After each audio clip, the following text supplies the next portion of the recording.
නමෝ තස්ස භගවතෝ අරහතෝ සම්මා සම්බුද්දස්ස නමෝ තස්ස භගවතෝ අරහතෝ සම්මා සම්බුද්දස්ස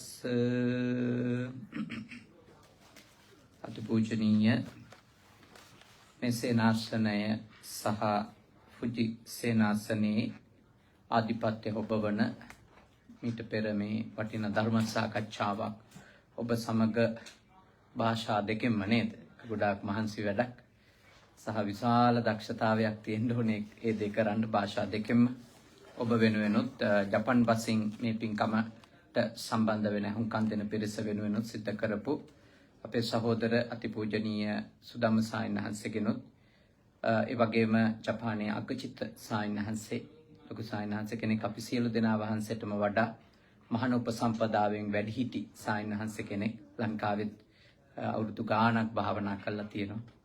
මියන්මාර් වල, තායිලන්ත වල එහෙම භාවනානුයෝගීව වැඩ ඉඳපු සායනහන්ස කෙනෙක් අද දවල් දානෙට මේ ස්ථානෙට ඇවිල්ලා වැඩ හිටියේ ඔබ දකින්නට ඇති. ඉතින් උන්වහන්සේගෙනුත් අපේ මේ සේනාසනයේ මහා ශක්තියක් වෙලා මේ සේනාසනයේ භාරව කටයුතු කරන සේනාසනාධිකාරී අපේ සද්ධාවාස සායනහන්සේගෙනුත් අවසරයි සදැහැති පින්වතුනි. අද පොසොන් පොහොය නිමිති කරගෙන පවත්වන සීල භාවනා වැඩසටහනේ අවසාන අංගය තමයි ධර්මානුශාසනාව. උදේ ඉඳලා සිල් ගත්තා, බුද්ධ වන්දනා කරා, භාවනා කරා, ආයෙත් දහවල බුද්ධ වන්දනා කළා, දම්පැන් වැළඳුවා, පිරිත් ශ්‍රවණය කළා, ධර්ම සාකච්ඡාවට සම්බන්ධ වුණා. අවසාන වශයෙන් දැන් ඔබ ධර්ම දේශනාවක් ශ්‍රවණය කරන්නටයි සූදානම් වෙන්නේ. මම හිතන්නේ මේ ගොඩාක් මහන්සි දවසක් කාලෙකින් සිල් ගත්තු නිසා නේද? ගොඩාක් මහන්සි දවසක්. ජපන් වලින් කියනොත් අයියෙන් දෙස් නේ කියලා නේද? ගොඩාක් මහන්සි නේ කියනවා. ගොඩාක් මහන්සි දවසක් ඇත්ත. ගොඩාක් මහන්සි දවසක් ඔයත්තන්ට ඒ වුණාට හොඳ අත්දැකීමක් නේ. බොහෝ කාලයකට පස්සේ හොඳ අත්දැකීමක් ඔබ අත්විඳිනවා. හරිම සතුටුයි ලංකාවේවත් මෙච්චර පිරිමි ගොඩක් සිල් ගන්නෙන්නේ පන්සලක්. මේ සේනාසනේ දරදිය ඔක්කොම අදිනනේ. සුද්ධ කිරිල්ල ඉඳලා බිල් ගෙවිල්ල දක්වා සියල්ල කරන ආමුතුරුලට උපස්ථාන කරන මහතුරු සහ නෝන මහත්මීන්ලා කීප දෙනෙකුත් නේ. තව නෝන මහත්මීන්ලා පිරිසක් ඉන්නවා සේනාසනයට සම්බන්ධ ඒත් විවිධ කාර්යයන් නිසා ඇවිල්ලා නැතත් මේ හැමදාම එන මහත්තුරු හැමදෙනාම පාහේ සිල් අරන් තියෙනවා. දැන් එකට බිස්නස් කරන යාළුවෝ දැක්කොත් පුදුම වෙයි මේ මොකද අද වෙලා තියෙන්නේ කියලා. මොකද ව්‍යාපාරිකයෝ විදියට නේද වෘත්තිකයෝ විදියට ඔබ මේ රටේ කටයුතු කරන්න. නමුත් ඔබ අද පෙහෙවස් සමාදන් වෙලා උතුම් පින් කටයුතු ටිකක් කරගන්න වාසනාවන්ත දවසක්. පොසොන් පෝය නිමිති කරගෙන නේ පොසොන් පොහොය නිමිති කරගෙන. ඉතින් මම හිතුවා ඔයත් එක්ක මම සුපුරුදු ධර්ම දේශනා මාලාවක් කරගෙන යන්නේ බුද්ධ පුතුන් මුහුණු පොත ඔස්සේ. ඒ අපි බුද්ධ නීති සංග්‍රහය කියන රේරුකාණේ මහා ස්වාමීන් වහන්සේ ලියපු ධර්ම ග්‍රන්ථයක් තියෙනවා. බුද්ධ නීති සංග්‍රහය. පුළුවන් වෙලාවක අරගෙන කියව ගත්තත් වටිනවා.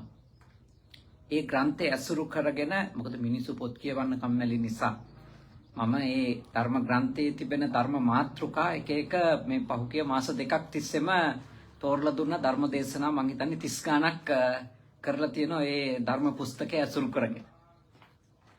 ඉච්චරටම වටින උතුම් ධර්ම ග්‍රන්ථයක්. උතුම් ධර්ම ග්‍රන්ථයක්. ඉතින් ඒ නිසා ඒ ග්‍රන්ථය ඇසුරු කරගෙන වටින ධම්ම මාතෘකාවක් තමයි අපි අද සාකච්ඡා කරන්නේ. තාම වටින ධම්ම මාතෘකාවක් මේ නිවැරදි උත්තමයින්ට වැරදි කළොත් අපිට මොකද වෙන්නේ කියලා.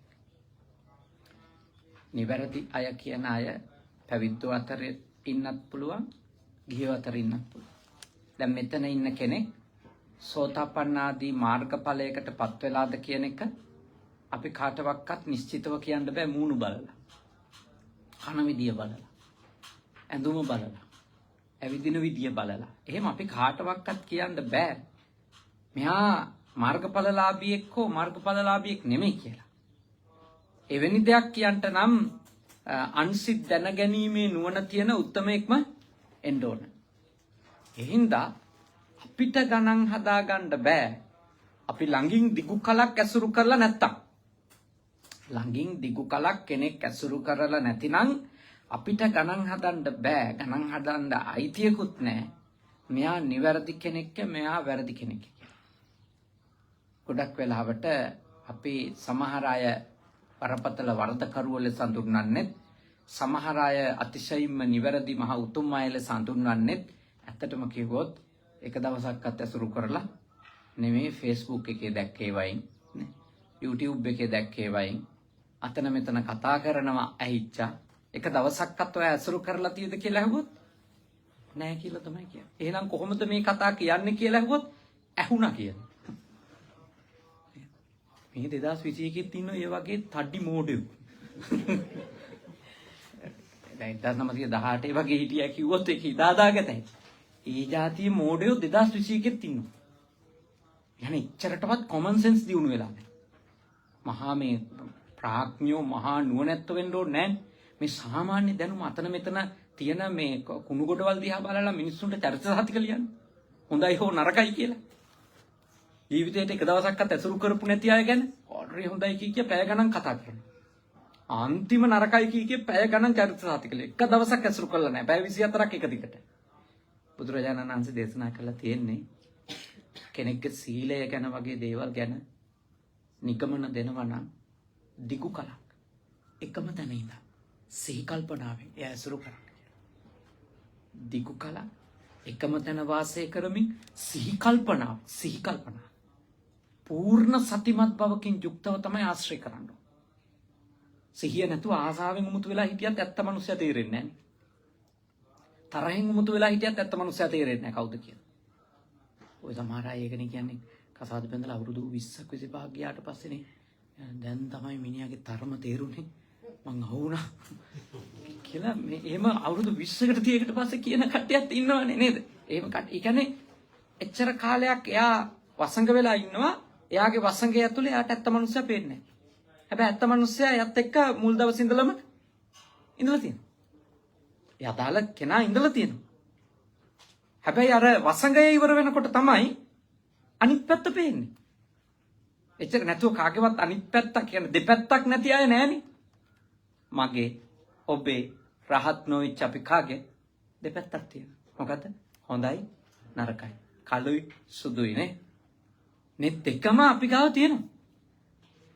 කළුයි සුදුයි තියෙන ඊට අමතරව අලුත් තියෙනවා. දැන් අලු පාට නිකන් දෙක මික්ස්ඩ් වෙලා බොඳ වෙලා බ්ලර් වෙලා කියපු. කියන්නේ අපි මනුෂ්‍ය සත්වයානේ. මනුස්ස සත්වයා ගැන එහෙම නිගමන කරන්න බෑ. එහෙම කරන්න නම් පරචිත්ත විචානනය වෙන උතුම් අවබෝධයකටපත් වෙච්ච එවැනි අවබෝධයන් සහිතව මගඵල ලැබපුනේ උත්තමයෝ ඉන්න ඕන. ඒ නිසා අපි කාගේවත් ගුණ ගැන හොඳ නරක ගැන ලොකු චරිත සාහිතික දෙන්න යනවා වෙනුවට අපි යමෙකුගෙන් ගන්න තියෙන හොඳ අරගෙන නරක අයින් කරන්න නරක නොගෙන ඉන්න තමයි අපිට තියෙන සරලම ජීවත් වෙන්න තියෙන ක්‍රමය. කාගේ හරි ගාව හොඳක් තියෙනවා නම් ඒක අරගන්නවා. නරකක් එයාගේ ගාව තියෙන්න පුළුවන් ඒක අපි ගන්නෙ නැතුයි. යරුණකොට යාව නිර්වචනය කර යන්න බෑ. මොකද හේතුව එක සිටුේෂන් එකක හරිම හොඳ මිනිස්සෙක් ඊළඟ සිටුේෂන් එකේදී අන්තිම නරක වෙනවා. සරලව කියොත් අපි දැන් මේ පන්සලේදීනේ මේ පරිසරයේදී අපි කවුරුත් ඊටාම යහපත් අයනේ. ඊටාම යහපත් අය. හැබැයි අපි මෙතන ඉන්න දෙන්නෙකුට එකම මේ කායකක් සම්බන්ධව බිස්නස් එකක් આવුත් නේ. ඔක්ෂන් එකකට කියලා. ඇත්ත මිනිහා එළියට එනවා එතකොට නේ. තේරෙනව නේද? ඒ කියන්නේ මේ සිටුේෂන් එකේ තමයි ඇත්ත මිනිහා එළියට එන්නේ. ඒ පරිසරයේදී මේ මිනිස්සයා එළියට පයින්නවා. එතකන් කවුරුත් හොඳයි. කවුරුත් හොඳ මිනිස්සු. Tamanට අභියෝගයක් එන්න ඕනේ ඇත්ත මිනිහා එළියට පනින්න. එතකන් එළියට එන්නේ නැහැ. කාගේවත් මගේවත් ඔබගේවත් අපි කවුරුත් හොඳයි. අපිට කවුරු හරි චැලෙන්ජ් කරනවා. එතකොට අපේ ඇතුළ ඇවිස්සෙනවා. අපි ඇත්ත කෙනා එළියට පනින්න පටන් ගන්නවා. ඉතින් ඒ නිසා අපි කාටවත් අපරාධ නොකර ඉන්න තමයි හිත හදා ගන්න ඕනේ. මොකද මේ අපි අපරාධය කරන්නේ කාටද කියලා අපිට කියන්න බැරි නිසා. පළවෙනිම අදහස ඒක. මේ දේශනාවේ පළවෙනිම අදහස අපි කිසිවෙකුට අපරාධ නොකළ යුතුයි. ඇයි කියනවා නම් අපේ අපරාධයේ වින්දිතය. අපගේ අපරාධකාරී හැසිරීමට ගොදුරු වෙන එක්කෙනා කොයි වගේ ආධ්‍යාත්මික මට්ටමක ඉන්නවද කියන එක ගැන අපිට දැනුම් තේරුමක් නැති නිසා. අපි සමහර විට හිංසනය කරන්නේ මගපලලාභීෙකුට නම්, ආර්ය උත්තමයෙකුට නම්, සෝතාපන්න ඵලයට පත්වෙච්ච කෙනෙකුට නම්, සකදාගාමී වෙච්ච කෙනෙකුට නම්, අනාගාමී හෝ අරහත් වෙච්ච කෙනෙකුට නම් අපි සායනාංශ වදාලානේ ධර්ම සාකච්ඡාවේදී බුද්ධාන්තර කල්පයක් නේ නිරේ දුක් විඳින්න. ඒකයි ඒකේ භයානකකම තියෙන එතන. අපි වැරදි කාටවත් වැරදි කරන්න හොඳ නැහැ. මොකද එයාගේ තත්ත්වය අපි දන්නේ නැහැ. එයා ගියපු ආධ්‍යාත්මික දියුණුව ගැන අපිට කිසිම ආකාරයක නිශ්චිත අවබෝධයක් නැතුව අපි වැරදි කරගන්න යන්න හොඳ නැහැ. පරිසං ගන්න ඕන කට ශරීරයනේ පරිසං කරගන්න ඕන. ඉතින් භාග්‍යවතුන් වහන්සේ මෙහෙම දේශනා කරනවා යෝ අප්ප දුට්ටස්ස නරස්ස දුස්සති සුද්දස්ස පෝසස්ස අනංගනස්ස තමේව බාලම් පච්චේති පාපං සුඛමෝ රජෝ පටිවාතං කිත්තෝ.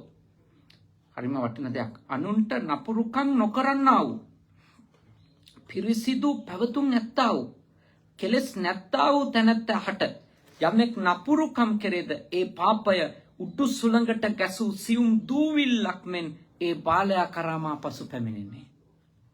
කියන්නේ කාටවත් නපුරු වැඩක් කරන්නේ නැති. තාම පරම අවිහිංසක තත්ත්වයට පත්වෙච්ච උත්තමයෙකුට කියන මහරහතන් වහන්සේලා කියලානේ. බුදුහාමුදුරුවෝ පසේ බුදුහාමුදුරුවෝ. ඊට අමතරව ඒ උතුම් මාර්ගයට පිළිපන්නේ නැත්තු ඉන්නවනේ. දැන් එවැනි උත්තමයන්ට එයත් කාටවත් නපුරක් කරන්නේ නැහැ. කාටවත් වැරද්දක් කරන්නේ නැහැ.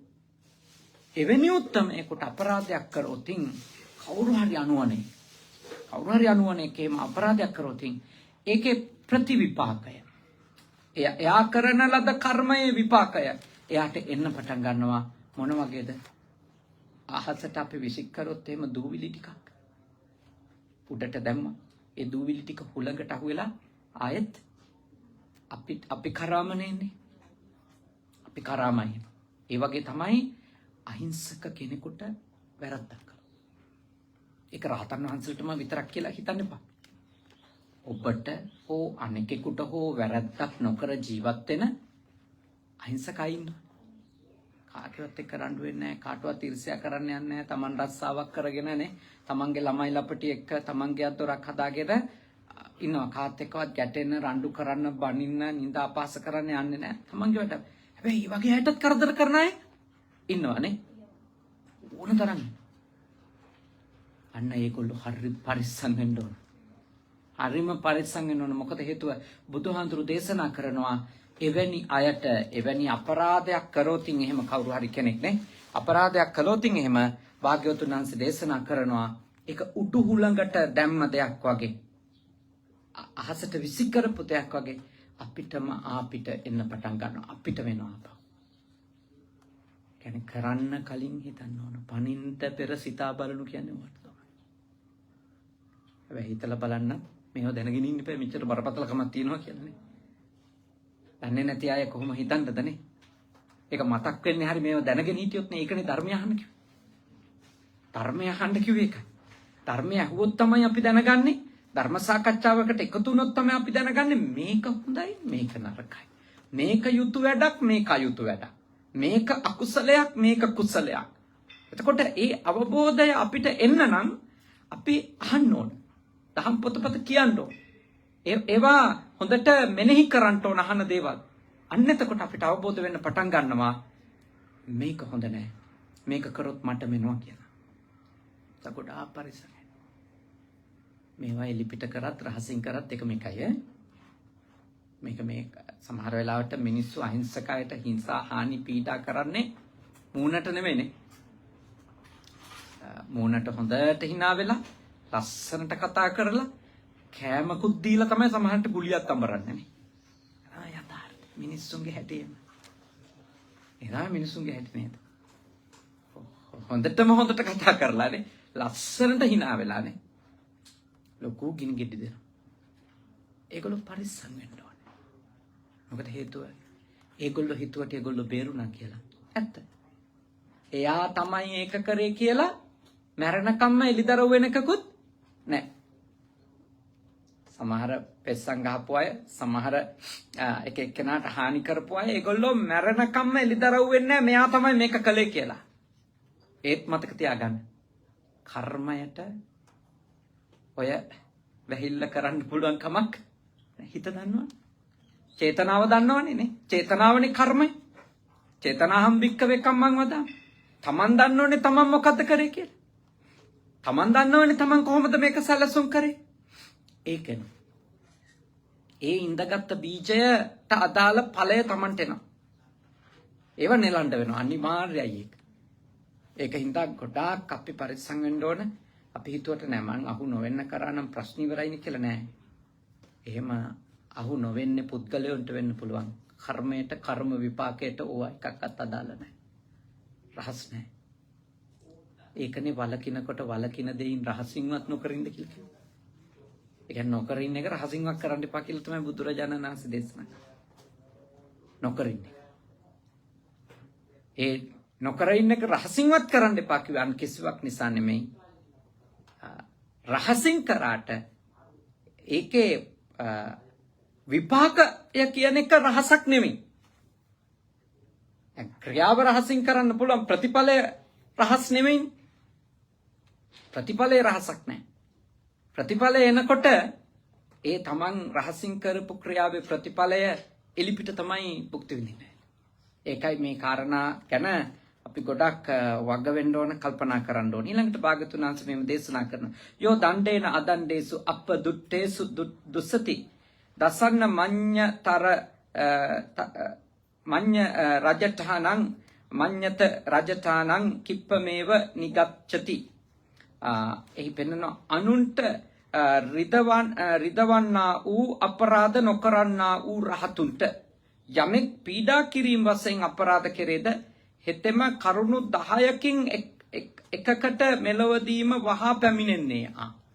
රහතන් වහන්සේ කෙනෙකුට අපරාධයක් කළොත් කරුණු 10ක් කියනවා විපාක මේ ලෝකෙදිම. රහතන් වහන්සේ කෙනෙකුට අපරාධයක් කළොත් සාමාන්‍ය කෙනෙකුට නෙමෙයි. කරුණු 10ක්. ඒ 10ටම වෙන්නත් පුළුවන්. එයින් එකකට වෙන්නත් පුළුවන්. විපාකය එනවා කියලා තමයි බුදුරජාණන් වහන්සේ දේශනා කරන්නේ. අපි බලමු මොනවද ඒ විපාක කියන එක නේ. අපි බලමු. හරි වැදගත්. පළවෙනි එක හෙතෙමේ ශීර්ෂ රෝගාදියෙන් උපදනා මහත් වූ වේදනාවකට හෝ පැමිණෙන්නේය. ඒකයි. දරුණු හිසේ රුදාවක් ඇසුරු කරගෙන එන දැඩි වේදනාවකට එයා මේ ආත්මයේදීම පැමිණෙන්න පුළුවන්. රහතන් වහන්සේ කෙනෙකුට අපරාධයක් බය වෙන්න එපා. මට හුදු දමහඳුනට අපරාධයක් කරාට එහෙම වෙන්නේ නැහැ. සාමාන්‍ය විපාක තමයි එන්න පුළුවන්. මේ රහතන් වහන්සේලාට නේ. රහතන් වහන්සේලාට අපරාධයක් කරොත් එහෙම තරුණු හිසේ රුදාවකින් එයා මේ ආත්මෙම පීඩා විඳින්න පුළුවන්. ඒක එක විපාක එක.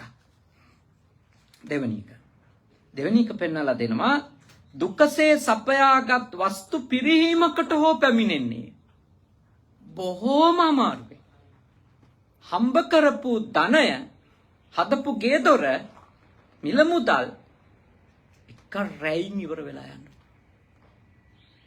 සුනාමි විදියට වෙන්න පුළුවන්. ගින්දර විදියට වෙන්න පුළුවන්. ගම් වතුර විදියට වෙන්න පුළුවන්. එක රැයින් නැති වෙලා යන්න පුළුවන් කියලා. මොකද අර අපරාධයේ විපාකය.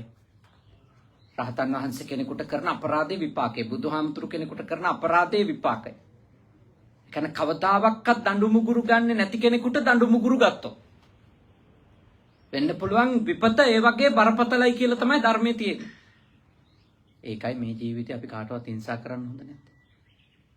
අපි කොහොමද දන්නේ සාමාන්‍ය දුමක් ඇඳන් හිටියට සිවුරක් දාලා මහා ලොකුවට මේ ඇස් දෙක පියාගෙනම වනාන්තරයකම නොහිටියට කවුද දන්නේ යම්කිසි හමුදුරු කෙනෙක් රහතන් වහන්සේ කෙනෙක්ද කියලා?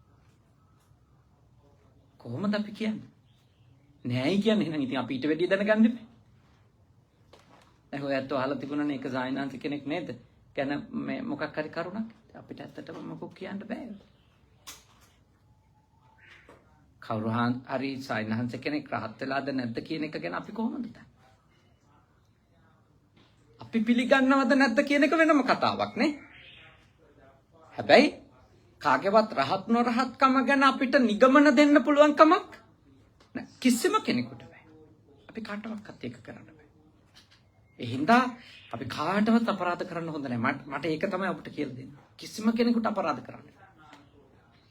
ගිහියෙකුටවත්, පැවිද්දෙකුටවත්, උගතෙකුටවත්, නූගතෙකුටවත්, සල්ලි තියෙන මිනිහෙකුටවත්, දුප්පත් මිනිහෙකුටවත් කාටවත් අපරාධයක් කරන්න එපා. දැන් මේ රටේ මිනිස්සු නන්නේ හැම මිනිස්සයාගේ ගා ඇතුළෙම බෝධිසත්වයෙක් ඉන්නවා කියලා විශ්වාස කරනවානේ. ඔය කියන්නේ දැන් මිනිස්සු ඇයි ඔය හැමෝටම ඔළුව නමන්නේ කියන කතාව ඒක පුරුද්දට දැන් කරන එකක් වෙන්න පුළුවන්. නමුත් ඕකේ මූලාරම්භය හොයාගෙන ගියාම ඒගොල්ලෝ මහායාන දර්ශනය තුල පිළිගන්න එකක් තමයි හැමෝම බුදු වෙනවා මේ එතකන් ඉන්න හැමෝම කවුද? බෝධිසත්වවරු. ඒ බෝධිසත්වයාට බෝධිසත්වයෙක් ගරු කරන්න ඕන. ඒ ඇතුලේ තියෙන බෝධිසත්වයාට ඇතුලේ ඉන්න බෝධිසත්ව බීජයට තමයි ඔළුව නමලා ගරු කරන කතාව මේ තියෙන්නේ. අපි මෙහෙදි ගරු කරන්නේ ජපානයේ හිම ගරු කරන නිසා අපිත් ගරු කරනවා. නේ? ජපානයේ කවුරුත් ඔළුව නමනවා අපිත් ඔළුව නමනවා. එහෙම කතාවක් නේ මේ තියෙන. ඒ කියන්නේ ඕන එකක මුල් අර්ථය හොයාගන්න බැරි වෙනවා. හැබැයි චාරිත්‍රය යනවා නේ. චාරිත්‍රය යනවා. දැන් අපි දැක්කේ නැති වුණාට සමහරට අලුත් මේ ජපාන අය දන්නෙත් නැතුව ඇති. මේ මුල් අර්ථ ආවේ කොතනින්ද කියලා. ඉතින් එහෙම හින්දා ඒගොල්ලෝ හැමතිස්සෙම අනිකාට හිංසා කරන්නේ නැහනේ. අනිකාට ප්‍රශ්න ඇති වෙන්න දෙන්නේ නැහැ. ඒ කියන්නේ එහෙම කිව්වට මේ 100% හැමෝම එහෙම මිනිස්සු කියන එක නෙවෙයි අදහස. නමුත් ඒ දර්ශනය හරියට පිළිගන්න අය තමන්ගෙන් අනිකාට කරදරයක් නොවෙන්නනේ කටයුතු කරනවා. තවමත් ඉතින් නේද? ඒ විශ්වාසය දැන් අපිත් මේ ගම්වැසියන්ට ලබා දෙන්න වෙලාද නැද්ද? වෙලා. තවම අපි ඒගොල්ලන්ට කරදර නොකරන පිරිසක් කියලා ඒගොල්ලෝ පිළි අරගෙන නෑනේ නේද? පිළි අරගෙන නෑ. ඒගොල්ලෝ තාම අපේ පරීක්ෂණයට භාජනය විය යුතු කොටසක් ලෙස තමයි මේ ගම්වැසියෝ තාමත් අපි ගැන කල්පනා කරන්නේ. සාධාරණයිනේ. අපිට පුදුම පරිස්සම් වෙන්න වෙනවා. මොකද ඒගොල්ලෝ කාටවත් කරදර කරන්නේ නැති නිසා ඒගොල්ලෝ හරිබයෙන් ඉන්නවා. අපෙන් ඒගොල්ලොන්ට මේ ඇවිල්ලා අමුතු ඇඳුම් ඇඳගත්තු කීප දෙනෙකුත් යනෝ පේනවා. අපේ පාට නොවන පාට මිනිසු ටිකකුත් නිතර ගැවසෙනවා. ඒගොල්ලොන්ට බයක් ඇති. සාධාරණ බයක් ඇති මේ මොකද්ද වෙන්නේ කියලානේ. ඒත් අපිට කිසිම කරදරයක් කරන්නේ නැහැ. හැබැයි පිළිගන්නේ නැහැ. ඒගොල්ලෝ කල් ගන්නවානේ. පිළිගන්න කල් ගන්නවා. අපේ දිගුකාලීන යහපත් බව විසින් දවසක ඒගොල්ලෝ අපිව පිළිගන්න තත්වයට හෝ 100%ක්ම අපිව ප්‍රතික්ෂේප කරන තත්වයට ඒ විතාම ප්‍රතික්ෂේප කළත් නැහැ. පිළිගන්නත් නැහැ. විවෘතව තියලා තියෙනවා. අපේ සේනාසනය ගැන අවට වටපිටාවේ ගම්වැසියෝ විවෘත දහසක ඉන්නවා. හොඳ දෙයක් නේ. අපිටත් හොඳ පාඩම් මේවානේ. අපි බලන්නකො කවුරු හරි හම්බ වෙච්ච ගමන් 100ම දීලා දඟලන හැටි නේ. ආම සුදුනන් දෙනවා 500 ඈ. ඉතින් අපිට තියෙන දේවල් ඉගෙන ගන්න ඕනේ මේ ජපන් මිනිස්සුන්ගෙන් නේද? එහෙම කවුරු හරි එක්කෙනෙක්ව නේද? කවුරු හරි එක්කෙනෙක්ව කපලා කොටලා විනාශ කරන්නෙත් නෑ. ඕනවට වඩා ගන්නෙත් නෑ. පුදුම පාඩම් ඉගෙන ගන්න තියෙන මේව දිහා බලපන්. හොඳ දැනුමක් අපිට ලැබෙනවා නේ ජීවිතේ. කොහොමද ආගන්තුකයෙක්ව වැඩ කරන්න ඕනි කියලානේ. Taman දන්නේ කියන්නේ නැති අයත් එක්ක වැඩ කරන්න ඕනි කොහොමද? මේ මිනිස්සු බුද්ධිමත් යටි. මේ දර්ශනයක් තියෙන රටක් ඉඳනේ. දර්ශනයක් තියෙනවා. ඒක දැන් ඥාන වලින්ම ගිහිල්ලා. කාලාන්තරය පුහුණු වෙලා දැන් ඒව ඥාන වලින්ම යනවා. අපි තේරුම් අරන් ඉන්න ඕන කෙනෙක් ගාව උතුම් ගති තියෙන්න පුළුවන්. උත්තම තත්වයට මෙතන ඉන්න ඕන කෙනෙක්පත් වෙලා ඉන්න පුළුවන්. මොකද අනාගාමී වෙලත් gedara ඉන්න පුළුවන්. සුද්ධෝදන මහරජුරු අනාගාමීනේ. අපේ පුදුරජානන් වහන්සේගේ පියාණන් වහන්සේ අනාගාමීනේ. අනාගාමී එතුමා ගෙදර හිටි. මහණුනේ නේ. රජපාලනය කරගෙන නේ. එතුමා ගෘහස්තෙක් විදියට හිටි. ඉතින් එතුමාට අපරාධයක් කරත් කවුරු හරි මොන තරම් පාපයක් සිද්ධ වෙනවද? ඒකනේ අර සෝතාපන්න වෙච්ච තමන්ගේ තාත්තටනේ අපරාධයක් කරලා ලෝකුඹු නිරේ පැසෙන තත්ත්වයට අජාසත් රජුරුවපත් උනේ. අද පියවරුන්ගේ දිනේ ඈ. මට හරි සතුටුයි තාත්තලා ගොඩක් සිල් ගත්ත එක. අද පියවරුන්ගේ දිනේ ලෝකේ. තාත්තලා වෙනුවෙන් දිනයක් වෙන් කළා. අද ලෝකේ පියවරුන්ගේ දිනේ. තාත්තලාගේ දිනේ. ඇයි එහෙම දිනයක් වෙන් කළා තියෙන්නේ මිනිස්සුන්ට මේ එක දවසක් තාත්තට සලකන්න කියන්න නෙමෙයි. අඩුම එක දවසක් හරි මේ මිනිස්සයා ගැන මතක තියාගනින්න කියලා පෙන්නන්නේ. නේද? මොකද අපේ කාර්ය බහුලකම් අපි වෙන දේවල් වලට ඇබ්බැහි වීම එක්ක තාත්තා මග ඇරෙන්න තියෙන ඉඩකඩ වැඩිද නැද්ද? අම්මටත් වඩානේ. අම්මටත් වඩා තාත්තා මග ඇරෙන්න තියෙන ඉඩකඩ වැඩි. මොකද අම්මා නම් මග ඇරෙන්න කිව්වොත් අම්මා එල්ලි එල්ලි හරියනවනේ. නේද? අම්මට අපි කෝල් නොකරොත් අම්මා හරි කෝල් කර කර එනවා.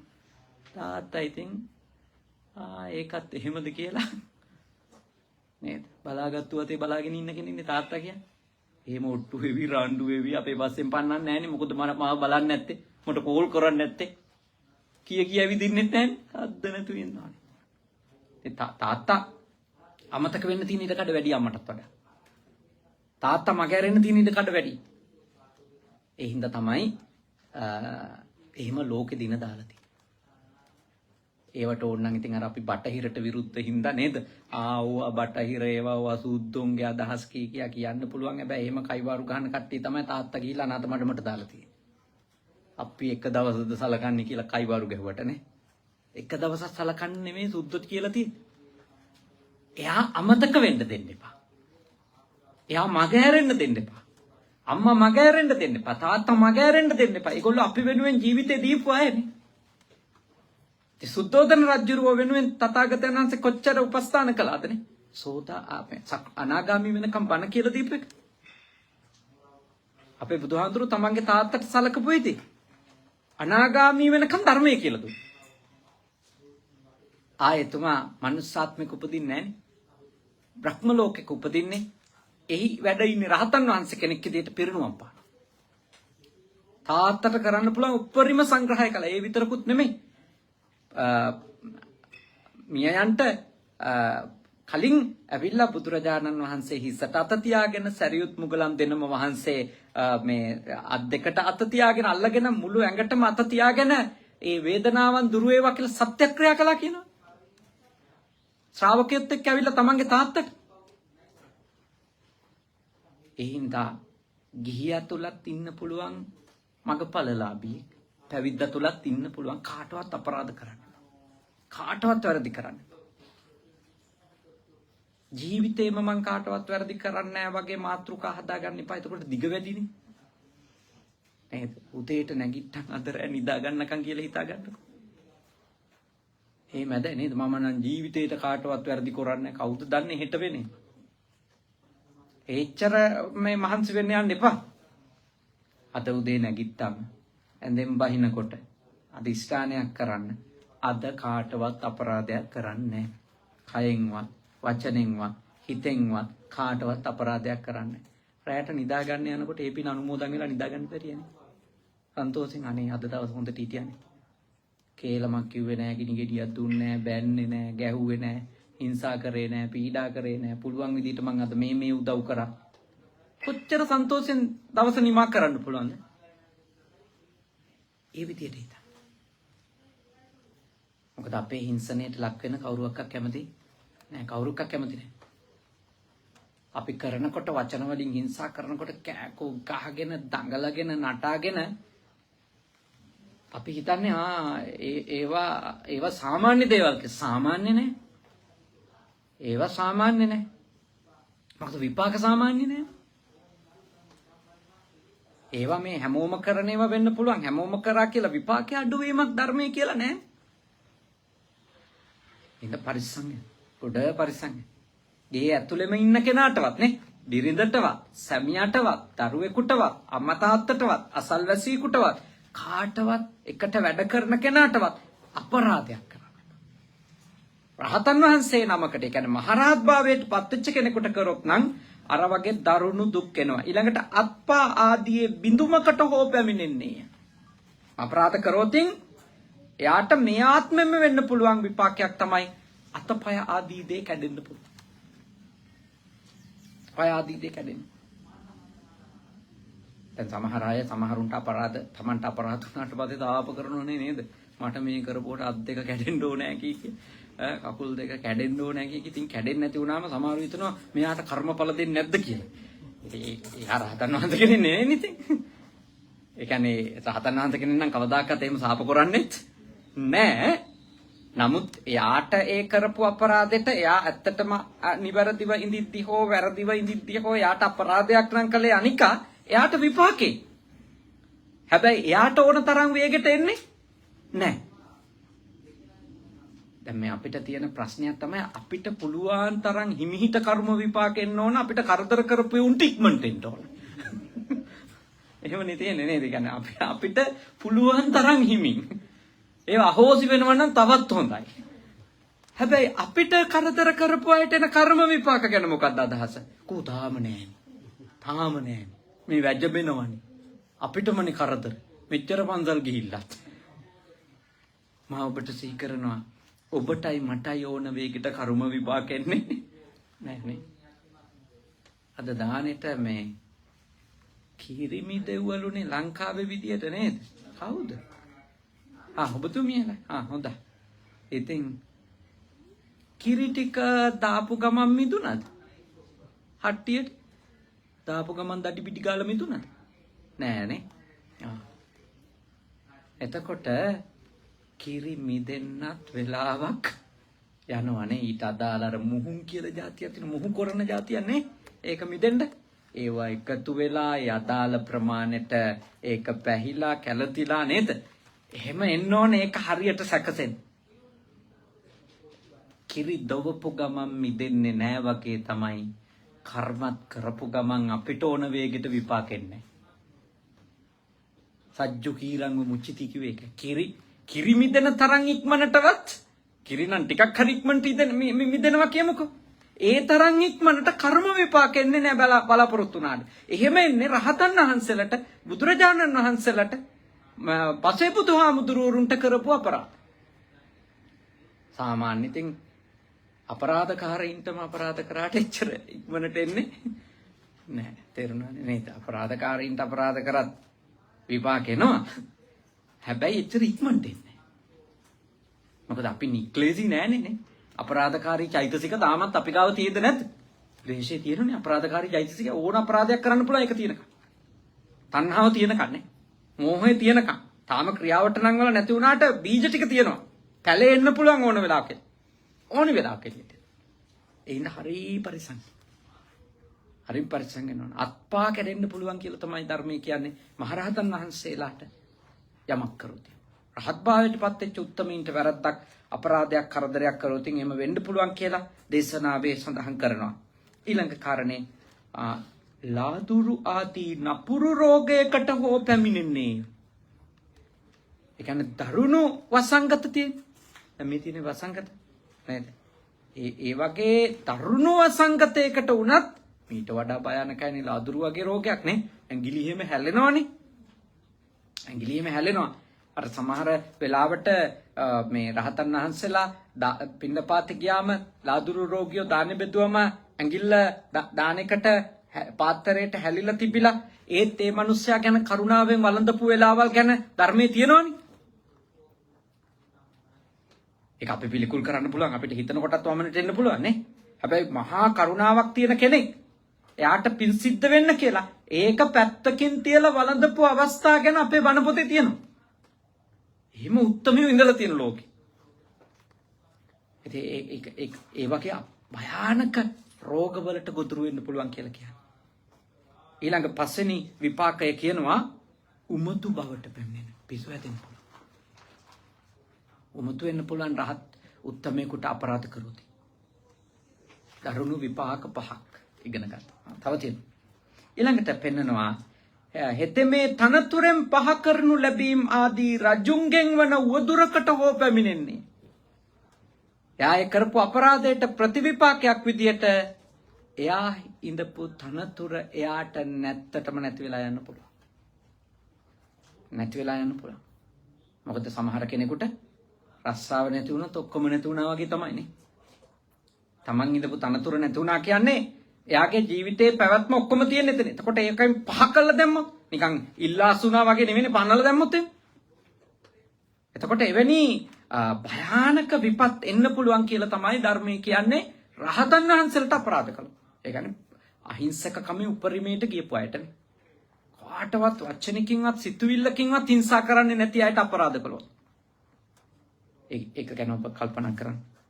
ඊළඟ එක නොකල වරදකින් උවද දරුණු චෝදනාවක් කෝ ලබන්නේය.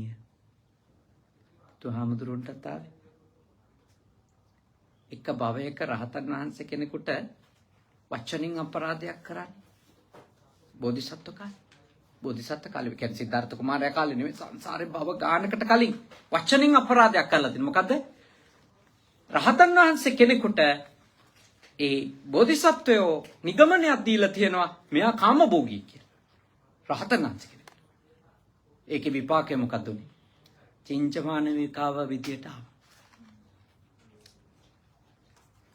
කවදාවත් බුදුරජාණන් වහන්සේ කරපු අපරාධයකට නෙවෙයි උන්වහන්සේ නිඳා බින්දේ. හිතන්න රහතන් වහන්සේ කෙනෙකුට අපරාධයක් කරොත් ඒක ඒ ditta ධම්ම වේදනීයව ඒ භවයේදීම එන්න පුළුවන්. ඒකෙන් කියනවාද ඒක ඉවරයි කියලා? නෑ. බුදු උනත් වෙනවානේ. බුදු උනත් වෙනවා. එතකොට අපිට අද වෙමින් තියෙන දේවල් වලට අපි සංසාරේ සමහර විට කරපු දේවල් වල බලපෑමක් නෑම කියන්නත් බෑනේ. මේ ඔක්කොම ඒ වෙලාවට ඒ විදියටම එක්කහුව වෙච්ච විදිය හිතුවාමනේ. සමහර ඒවායින් අපි බේරිච්ච විදියයි සමහර දේවල් වලට අපි ගොදුරු වෙච්ච විදියයිනේ. හිතුවම ඒකත් එක්ක සංසාරේ මොකක්කෝ කර්මයක් භයානක විපතක් හෝ භයානක කුසලයක් නේ. නරක කර්මයක් හෝ අකුසල කර්මයක් අනිවාර්යෙන් ගැට ගහිලා ඇති කියලා හිතෙනවා. එඳ හරි පරිසම්. ගියාත්මේව දන්නේ නැහැ. ඉතින් අතීත ඉවරයිනේ නේ. ඒ දැන් දන්නවනේ නේ. වර්තමානේ දන්නවනේ. අනාගතය ගැන දන්නේ නැහැ. ඒක ඇවිල්ලත් නැහැනේ තාම. අතීතේ ඉවරයිනේ. අනාගතේ ඇවිල්ලා නැහැ. ඇවිල්ලා තියෙන්නේ වර්තමානේ. වර්තමානේ ගැන පරිස්සම් වෙන්න. පච්චුප්පන්නේනේ ආපෙන්තිනේ. වර්තමානයේ ජීවත් වෙන කෙනෙකු බවට පත් වෙන. වර්තමානයේ ඔබ හරියට නිවැරදිව නිර්වුල්ව කටයුතු කරන කෙනෙක් වෙන්න කියන එක භාග්‍යවතුන් වහන්සේ දේශනා කරනවා නේ. ඊළඟ කාරණේ තමාට පිහිටවන නෑයන්ගෙන් හෝ පිරිහෙන්නේය. ඒ 9 වෙනි එක 10 වෙනි එක කුණු වීම් දිරායම් ආදියෙන් ඔහු සතු වස්තුව හෝ නැසෙන්නේය. එක්ක තමන්ට උදව් කරන නෑයෝ ටික අයින් වෙලා යනවා. එහෙම නැත්නම් හම්බ කරපු අටුකොටු ධන දාන්න ආදී අටුකොටු වල තියෙන ඒවා කුණු වෙලා හරි යන්න පටන් ගන්නවා.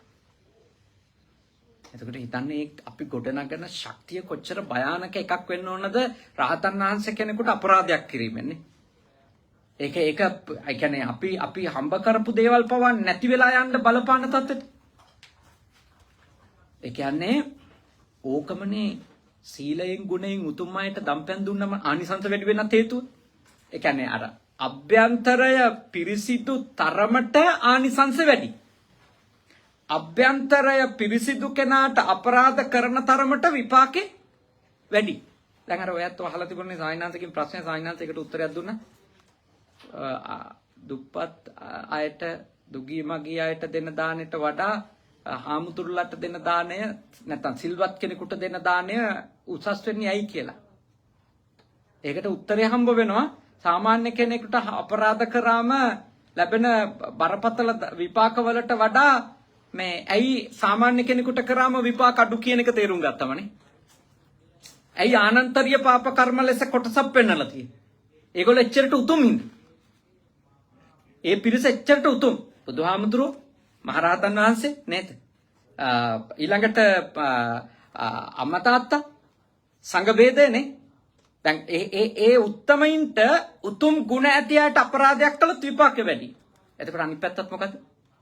එවැනි උතුම් ගුණ ඇති අයට උපකාරයක් කළොත් ආනිසංසත් වැඩි. අර දුකී මගී යාචකාදීන්ට දෙයක් දෙන්න ඉතින් ගුණ සලකලා නෙමෙයි. නීඩ් නේ. අවශ්‍යතාවය සලකලා. දැන් ඔය මම මේ ඉඳලා හිටලා ඔය කොම්බිනි එකට එහෙම ගියාම අර තියෙන පොඩි පෙට්ටියට අනවද මේ කොයින් ටික මට මාරු හම්බ වෙනවා මං දාලෙනවා. එතනදී අපි සලකලා දෙන්නේ මේක සිල්වත් උත්තමයින්ට පූජා වේවා කියලාද? නෑ. මම දන්නවා ස්ථිරවම ඒ වගේ මුදල් පෙට්ටි තියලා තියෙන්නේ අපේ මාරු කාසි කැමති නම් දාලා යන්න කියලා මෙහි හෝ පිට රටක හෝ නැති බැරි කෙනෙකුට යවන්නනේ. එතෙන්දී අපි සලකන්නේ මේ ගුණය සිල්වත්කම එයාගේ තියෙන උතුම් උදාර බව නෙමෙයි අවශ්‍යතාවය. එයාට කන්න ඕන. තියෙන මිනිස්සු දෙන්න ඕන. එයාට. ඒකෙනුත් පිනක් සිද්ධ වෙනවා. හැබැයි සැබෑම පින කුසලයේ අත් වෙන්නේ සීලාදී ගුණයෙන් උතුම් අයට අපි කරන පූජාවන්. ඒකම අනිත් පැත්තටත් එහෙමයි. සාමාන්‍ය කෙනෙකුට අපරාධයක් කළත් කරදරයක් කළත් විපතක් කළත් විපාක එනවා. ඒ වගේමයි ඊට වඩා දරුණු විපාක එනවා සීලාදී ගුණ සහිත උත්තමයෙකුට අපරාධයක් කරොත්. ඒ ටික පැහැදිලි නේද? ඒ කියන්නේ කර්ම විපාක එන විදිය තමයි මේ අපි මේ සාකච්ඡාවේ සරලව තේරෙන විදියට ගාථාවල තියෙන ඒවා එහෙම නැතුව ඒක මේ ඔබට තේරෙන මට්ටමට ගෙනල්ලා කියලා දෙන්න. තව විනාඩි 10ක් ඉන්න පුළුවන්ද?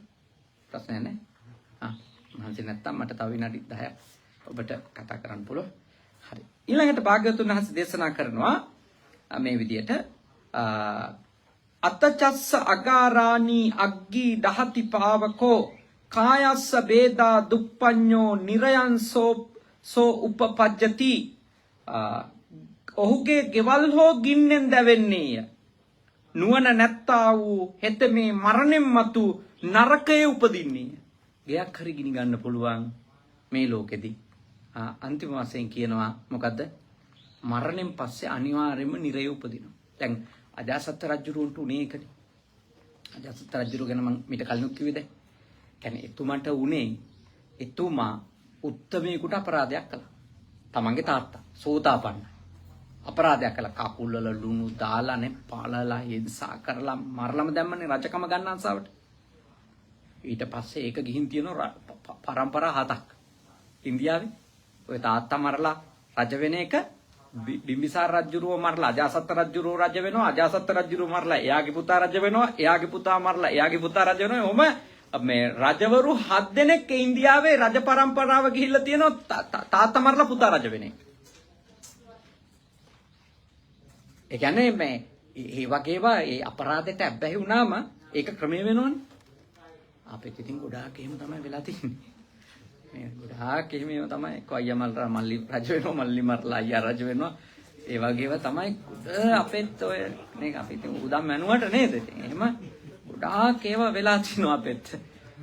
කියන්න ඕනේ නැහැ එච්චර නේද? ඉතින් ඒ වුණාට අපෙත් එහෙමයි ඉතිහාසෙ අපිත් එහෙමයිනේ. බිරිඳ මරලා සැමියා මරලා බිරිඳ බලය කියන එක තණ්හාවට ඒව කරන මිනිස්සුන්ට බලය කියන තණ්හාව ආවම තමන් කරන්නේ අපරාධ කියලා තේරෙන්නේ නැහැ. තමන් කරන්නේ අපරාධ විදියට තේරෙන්නේ නැහැ. තමන් මේ කාටද මේ අපරාධ කරන්න කියලා තේරෙන්නේ නැහැ. බල තණ්හාවේ තාත්තා කියන එක තේරෙන්නේ නැති එකනේ. කොච්චර ආදරය කරපු මිනිස්සෙක්ද මේ බිම්බිසාර රජුරු අජාසත්තටනේ. අපි චූටි කාලේ අපි අහගත්තේ ඔහුගේ කතාවනේ ඉගෙන ගත්තේ. ඇඟිල්ලේ ගෙඩියක් ආවම නේ සැරව ගෙඩියක් ආවම මේකට කොළුවා කෑ ගහනවා. තාත්තා වේදනාව අඩු වෙන්න කටේ දා ගන්නවා. කට ඇතුලේදී මේ ගෙඩිය පුපුරනවා.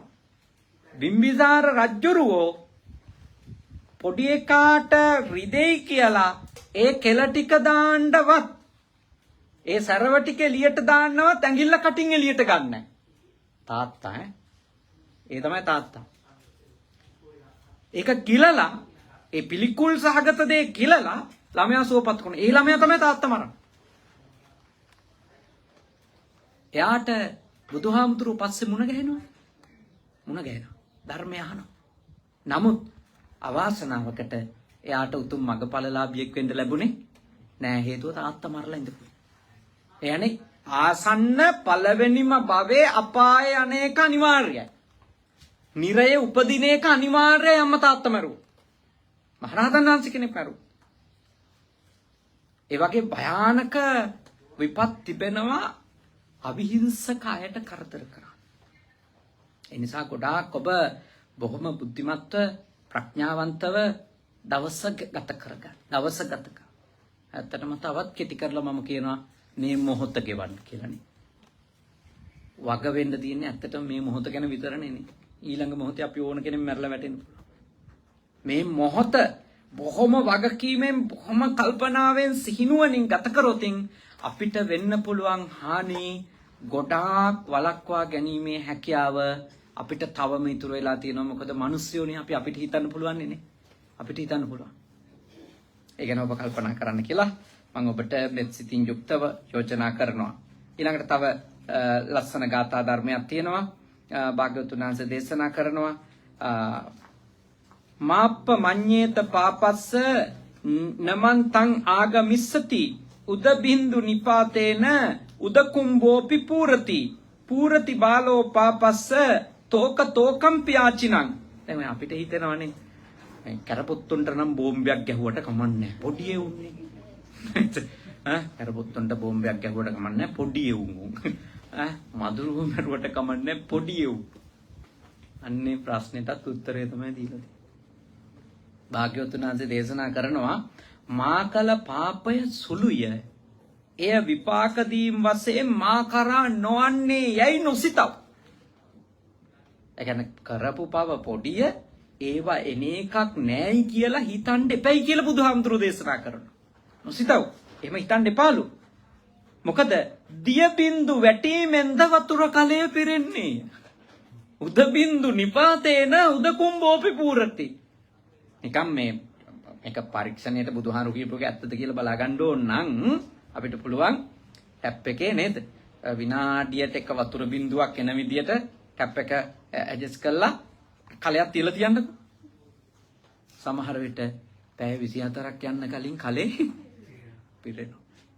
මේ චූටි බෞද්ධයෝ තමයි. ඒකයි ඒකේ තියෙන භයානකකම. චූටි පවක්වත් නේ. චූටි පවක්වත් නොවෙන්න වග වෙන්න කියලා නෙමෙයි කියන්නේ. මොකද අර ඔක්කොම චූටි පව් ටික එකතු වෙලා විපාක එන වෙලාවට අපි ගොඩක් අසරණ වෙන්න පුළුවන්. චූටි දෙයක් කාටවත් නොකරන්න ඕන එකයි. ඒ වෙන විදිය හරි පුදුමයි. අන්තිම කාරණේ පව් කරනකොට කාටත් හිතෙන එකක්. මදුවා මඤ්ඤති බාලෝ යාව පාපන්න පච්චති යදාච පච්චති පාපං අත බාලෝ දුක්ඛං නිගච්ඡති. පොඩි කාලේ ඉගෙන ගත්තනේ ලෝවැඩ සංගරාවේ කවි. ඒකේ තියෙන කරන කලට පව් මීරිය මීසේනේ. ගෙවන නැත විඳින කලට දුක් දැඩි වෙයි ගිනිසේ. මදුවා මඤ්ඤති බාලෝ යාව පාපං නපච්චති. මීපැණි වගේ මහා රහක් පව් කරනකොට තියෙනවා. අද කිරිපැණි කෑවනේ නේද? පැණි රහයි නේද? පැණි රහයි. මෙහි හොඳ මීපැණි වර්ග ඇතිනේ නේද? මේවයි මීපැණි නිෂ්පාදනය කරනවානේ. දැන් ඔය ඕස්ට්‍රේලියාව වගේ රටවල් වල නම් තාම හොඳ මීපැණි තියෙනවා. මොකද ඒගොල්ලෝ ඒවා විශේෂයෙන්ම එක එක මල් වර්ග වලින් හදන මීපැණි තියෙනවා. හනි කියලා විවිධ දේවල් තියෙනවා විකුණ. එතකොට පව් කියන જાතියත් මීපැණි වගේ. පව් වල ස්වභාවය තමයි රහක් තියෙනවා. බාලේ අනුවණයා හිතනවා පව් කරනකොට මොකක් වගේද? හරිම රහ දෙයක්. හරි මීපැණි වගේ රහයි.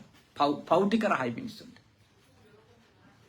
පව් වල කිසිම රහක් නැති වුණා නම් මිනිස්සු නොකර ඉඳින්නේ නේද? ඇත්තටම කල්පනා කරොත් පව කියන එකේ කිසිම රහක් නැති වුණා නම් මිනිස්සු මීට වඩා කලින් පව් වලින් වැළකීලාද නැද්ද? වැළකීලානේ. පව් වල රහක් තියෙනවා. පව් කරන මිනිස්සයාට ඒකේ රසයක් තියෙනවා. එතකොට හැබැයි ප්‍රශ්නේ තියෙන්නේ ඒ රහ බොහොම සුළු කාලයයි විදිහට ලැබෙන්නේ. යම්කිසි දවසක පවේ විපාක පැමිණෙනවද? යම්කිසි දවසක පවේ විපාක පැමිණෙනවද? භාග්‍යවතුන් වහන්සේ දේශනා කරනවා අතබාලෝ දුක්ඛං නිගච්ඡති. එදාට බාලයා දුකටපත් වෙනවා. අනේ මම මෝඩ කම් කළා. ඉතින් අද මේ ධර්ම දේශනාවෙදී ඔබ ඉගෙන ගත්තේ කුමක් ගැනද? කරන කර්මවල විපාක කොයි විදියටද එන්න පුළුවන් කියලා නේ. හොඳ අයට උතුම් අයට අපරාධ කළොත් කොයි විදියටද, සාමාන්‍යයට උනත් අපරාධ කළොත් කොයි විදියටද කර්ම විපාක අපකරා පැමිණෙන්නේ කියන එක ගැන අද දේශනාවේදී ඔබ බොහෝම ඕනකමින් නේ, බොහෝම ශ්‍රද්ධාවෙන් උද්‍යෝගයෙන් ඉගෙන ගත්තා. ගොඩාක් මහන්සි වෙලා හිටියත් හොඳට අහන් හිටියා නේද? හොඳට අහන් හිටියා. දෙයක් තේරුම් ගන්න උත්සාහ කළා. ඉතින් අද මං හිතන්නේ ජීවිතේ කාලයකට පස්සේ උදා වෙච්ච ඔය ඇත්තන්ට වාසනාවන්ත දවසක්. ඔය ඇත්තමයි මේ සේනාසනේ හැදුවේනේ. ඔය ඇත්ත ශ්‍රද්ධාවෙන් මහා සංඝයාට ඒක පූජා කළා. ඔය ඇත්තමයි එය සුද්ධ පවිත්‍ර කරගෙන නඩත්තු කරගෙන දම්පැන් දීගෙන පවත්වගෙන යන්නේ. අද ඔය ඇත්තන්ට ඒ කරපු කර්මයෙහි ආනිසංසයක් ditta ධම්ම වේදනීයවම ලැබුණානේ. කීයටවත් කන ගවාවල නේද? මේ ෆුජිසාවාවල මේ වගේ සේනාසනයක් නොතිබුණා නම් ඔය ඇත්තෝ අද පොසොන් වෙනුවෙන් සිල් ගැනිල්ලක් නෑ. බහුතරයනේ, බහුතරය සිල් ගැනිල්ලක් නෑනේ. මොකද හේතුව හචියෝජි යනවදනේ. දානයක් දීලෙන්නේ අය පොඩි ට්‍රිප් එකකුත් එක්ක. ෆුජිත් යයි නේ, සමර පන්සලටත් යයි, අනේ පැරණි පන්සලනේ යන්න ඕනේ කියලානේ. ඉහලා දානයක් දීලා ආමුදුරුවන්ටත් පිරිකරක් පූජා කළා. එහෙම එයි. ඒ දවසක් සම්පූර්ණෙන්නේ. ඉතින් මේ දවස ගතකරනද ඊයේ පෙරීද ඉඳලා මේ මහතුරු කොච්චර සුද්ධ කරනවදනේ. ඊයේ මං බලාගෙන මා වරුසාවේනේ හાર્ට්ස් ගහනවානේ. කොමනද කුඩුවක් හදනවානේ. ඒ කොච්චර මේ ශ්‍රද්ධාවෙන්දනේ. ඒව කරලා ඒකේ ආනිසංස ලබනවානේ. තමන් සේනාසනයක් මේ පළාතට ගොඩනගපු එකේ ආනිසංසය තමන්ට ලැබිලා තියෙනවා.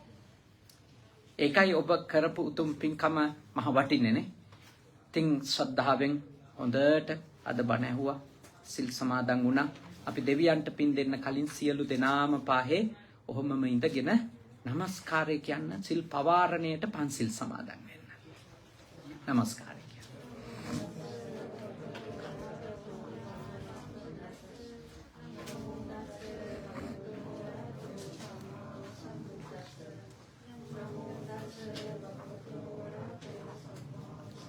බුද්ධං සරණං ගච්ඡාමි, ධම්මං සරණං ගච්ඡාමි, සංඝං සරණං ගච්ඡාමි, ဒုတိယံ පි බුද්ධං සරණං ගච්ඡාමි, ဒုတိယံ පි ධම්මං සරණං ගච්ඡාමි, ဒုတိယံ පි සංඝං සරණං ගච්ඡාමි, තතියම්පි බුද්ධං සරණං ගච්ඡාමි, තතියම්පි ධම්මං සරණං ගච්ඡාමි, තතියම්පි සංඝං සරණං ගච්ඡාමි, තිසරණ ගමනං සම්පුන්නං ආනාතිපාතා වේරමණී සික්ඛාපදං සමාදියාමි, අදින්නාදානා වේරමණී සික්ඛාපදං සමාදියාමි, කාමේසු මිච්ඡාචාරා වේරමණී සික්ඛාපදං සමාදියාමි, මුසාවාදා වේරමණී සික්ඛාපදං සමාදියාමි, සුරාමේරය මජ්ජපමා දට්ඨානා වේරමණී සික්ඛාපදං සමාදියාමි, අප්පමාදේන සම්පාදේත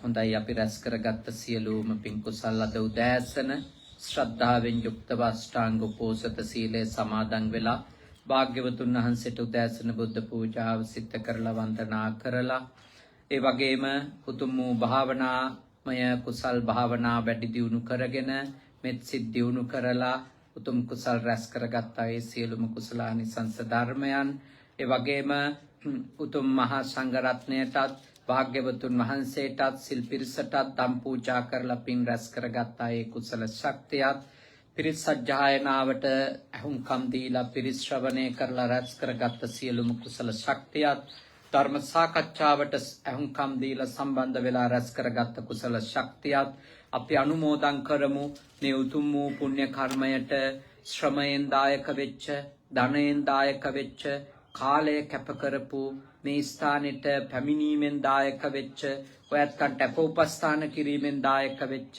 පෙහෙවස් සමාදන් වීමෙන් දායක වෙච්ච ඔබ හැම දෙනාගේම නමින් මිය ගිය සියලුම ඥාතීන්ට මේ පින් අත් වේවා සුවපත් වේවා සපවත් වේවා ඔබ හැම දෙනාගේම පුද්ගලිකව මිය ගිය ඥාතීන් මෙන්ම මේ කොරෝනා වසංගතය නිසා ලංකාවෙත් ලෝකයෙත් මේ අපි ජීවත් වෙන ජපානයේත් මිය ගිය සියලු ජනතාවට මේ පින් අනුමෝදන් වේවා සුවපත් වේවා සපවත් වේවා දුකින් මිදේවා ඒ සියලු දෙනාම උතුම් අමා මහ නිර්වාණ ධර්මයම අවබෝධ කර ගනිත්වා කියන සිත ඇති කරගෙන අපි ඥාතීන්ට පින් අනුමෝදන් කරමු ඉදම්මේ ඥාතේනං හෝතු සුඛිතා වന്തു ඥාතයෝ ඉදම්මේ ඥාතේනං හෝතු සුඛිතා වന്തു ඥාතයෝ ඉදම්මේ ඥාතේනං හෝතු සුඛිතා වന്തു ඥාතයෝ ඒ වගේම දෙවියන්ට අපි පින් අනුමෝදන් කරමු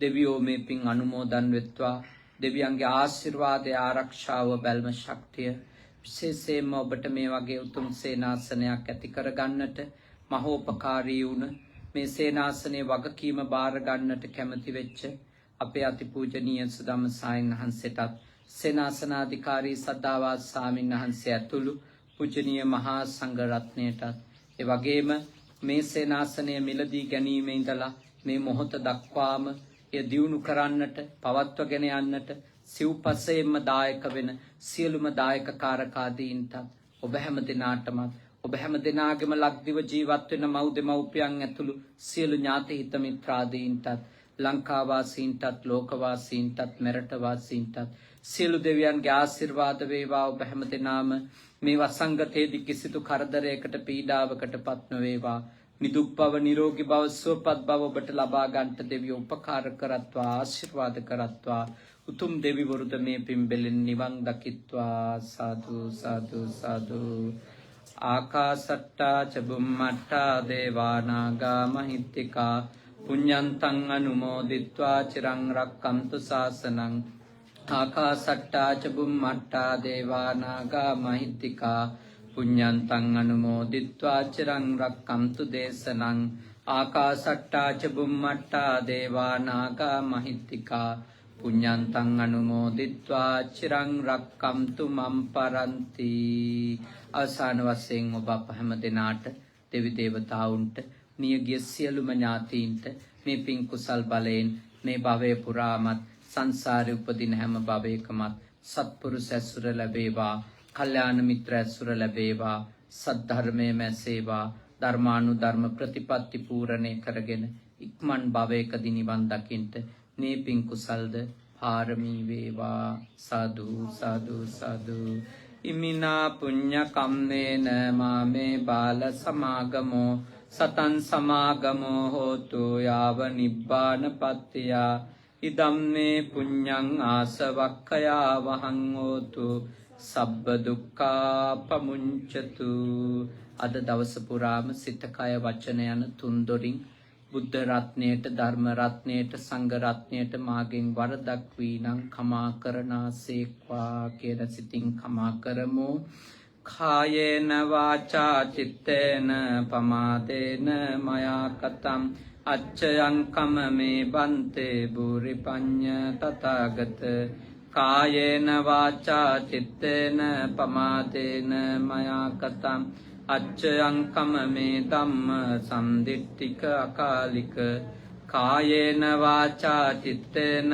පමාදේන මයා කතං අච්චයං කමමේ සංඝ සුපටිපන්න අනුත්තර සාදු සාදු සාදු සියලු දෙනාම එක විට වන්දනා කරගන්න. අභිවාදන සීලිස්ස නිච්ඡං උද්ධාපචායිනෝ චත්තාරෝ ධම්මා වඩ්ඩන්ති ආයුවන්නෝ සුඛං බලං ආයුරාෝග්‍ය සම්පatti සග්ග සම්පatti මේවච අතෝ නිබ්බාන සම්පatti ඉමිනාතේ සමිච්ඡතු. හැම දිනාටම තුනුරුවන් සරණින් යහපතක් වේවා.